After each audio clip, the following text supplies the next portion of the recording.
By 1980, Weird Al Yankovic had seen his first single and first record contract come and go. Still, after the short-lived success of My Bologna, Weird Al had become a regular visitor to Dr. Demento's radio show. He revealed that he had written a new song and would I like him to sing it live on the Dr. Demento show that evening. September 14th, 1980, Weird Al was down there, answering phones and just generally being weird. John Bermuda Schwartz was there because he'd also been doing some songs for the Dr. Demento show. And he's a drummer, he's a percussionist, and he told me so, and he said, well, you can bang on my accordion case. After rehearsing it once or twice, he sang it live on the air, and that was Another One Rides the Bus. Look out! Another one rides the bus! So we finished that up, and I said, you know, Al, that was a lot of fun. You should have a band. I'll be your drummer. And that's how it started. That got an immediate reaction, and within a week, radio stations were calling from all over the country, demanding copies of that. Here's the song that's been lighting up the Dr. Demento request lines, the latest from Weird Al Yankovic. Another One Rides the Bus. Within a couple of weeks, I was getting phone calls from around the world in my apartment saying, you know, the radio station in New Zealand wants a copy of Another One Rides the Bus. It got released on TK Records. Unfortunately, about 2 weeks before they went completely out of business. So didn't go really anywhere, but you know, that was my second big single. And another comes on, and another comes on, another one rides the bus.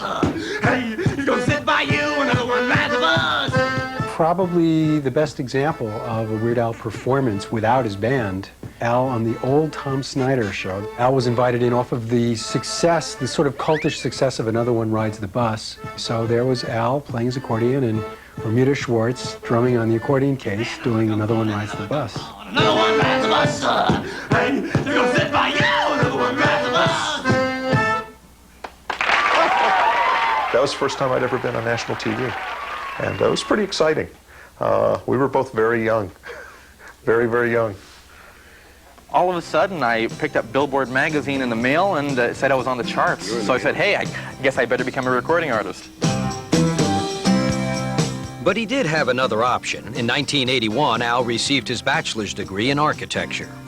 It was kind of a scary time in my life because I knew at that point that I just got a degree that I wasn't going to use. That's not where his heart was. His heart was in entertaining and making music. Having set his sights on a career in show business, Al left Linwood for Hollywood. He gonna move next to Mr. Drysdale. My mom especially was concerned about me getting into the music industry. She was always warning me how there's evil people in Hollywood. Stay as far away from Hollywood as you possibly can. So of course, as soon as I graduated from college, I moved right off of Sunset Boulevard. For Weird Al, a career in show business meant enduring a series of pathetic odd jobs. I applied for janitorial work. I applied for work at a phone company. You know, and they would turn me down. They'd say, you're overqualified for this. Do you realize that? But I was like, yeah, I gotta eat too. Coming up, Weird Al's foray into feature films falls flat.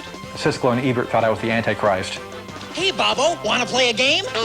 Okay, look up, look down, now look at Mr. Frying Pan. When Behind the Music continues. My Bologna. Already a mainstay of the Dr. Demento radio program, Weird Al Yankovic hit the road as part of the Doctor's touring show in '81. And one night, manager Jay Levy discovered for himself the wonder of Weird Al. I'm watching this, I'm blown away, and the crowd is blown away, and I'm hearing what this could be like with a band. I mean, this is just him and his accordion. So Jay Levy convinced Al he needed a band to complete his warped mission in music. Well, John and I have been together since 1980, and Steve brought along his friend Jim West, who's a friend of his who played guitar. They used to play together in bands in Florida, and that was basically it. Since 1982, it's been the same band. On April 9th, 1982, the band played its first gig. They opened for new wave rockers Missing Persons at the Santa Monica Civic Auditorium. The way we got the gig is their manager had heard us on the same radio station that was playing Missing Persons up until that point, K-Rock here in LA. And I was all excited about playing, and we're getting paid $500 whole bucks for the whole band, so it was a professional gig. You know, Al comes out, they took one look at the accordion and they're like, you know, flipping out. And it was really bad. It was something else. They were snarling. Half of them, I think, were wearing those like studded dog collars. It was, you know, kind of a hardcore crowd. You remember the scene from the Blues Brothers movie where they're standing behind the chicken wire and all the beer bottles are coming at them? That's just how it was. Except it was keys, cups, glasses, hats, anything that the people had to throw. For the rest of the show, it was like, get off the stage! Get off! They're like pain in their eye. Get off the stage! We kept going, though. We actually finished the show, you know. They did applaud a couple times when I got hit in the head with something heavy. They like that. And they were all giving us the finger, snarling, grabbing, trying to get us off stage. It was definitely not in good fun. They hated us to the fullest. After the show, I'm walking back to my car, feeling pretty down about the whole experience. I'm approached by this 12-year-old kid. And he comes up to me and he says, "Are you Weird Al?" I said, "Yeah." And he says, "You suck!" Al blew off the bad reviews and put his accordion to the grindstone. You know, I'd send them demo tapes and they go, "This is brilliant, this is hilarious. We're not interested. Sorry." I would call people and say, I manage an artist named Weird Al Yankovic, and they'd say, "Oh, that's too bad." What do you mean that's too bad? But things began to look up when a small record label took notice of Al's subtle and understated style. And there was one company, Scotty Brothers, that wanted to roll the dice and give it a chance. The first big break clearly, in a way, was getting the record contract from the standpoint that everyone had turned us down. Weird Al signed with Scotty Brothers Records in '82, and the following year released his self-titled debut album. It resulted in a Grammy for Best Comedy Recording. Oh, well, now I've got a Grammy on my mantle, look. It didn't really impact me other than now I can say Grammy Award-winning Weird Al Yankovic.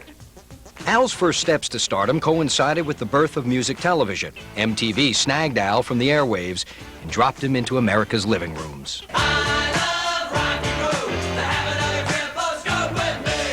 Video was, of course, a new thing. It was just about new to everybody at the time that Al started appearing on MTV. Liberté, égalité, MTV. MTV took Al to another place. I mean, the records would have been funny, and they are funny, but without MTV, I don't think this, honestly, I don't think it would have been nearly as big. In 1984, Al unveiled his second album, In 3D.